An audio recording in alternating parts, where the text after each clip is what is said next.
Tangina na Google Map ako. In 500 meters, turn right onto the road. Ha! Tangina Google Map na to. Dinala ako dito sa ano. Hindi simento. Graba. Tangina mo Google Map. Google Map ako kasi pupunta ako ng big camera.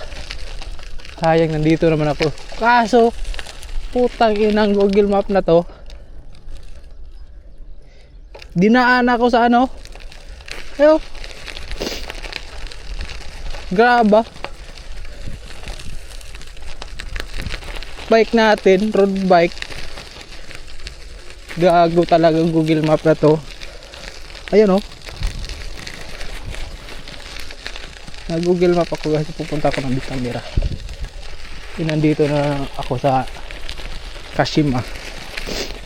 Malapit lang 45 minutes. Kaso nag Google Map ako kasi hindi ko na alam yung daan. Ito Google Map, dito mo ako dinala. Hayop ka. Bike natin, ang liit ng gulong. Dala mo ako dito. Hayop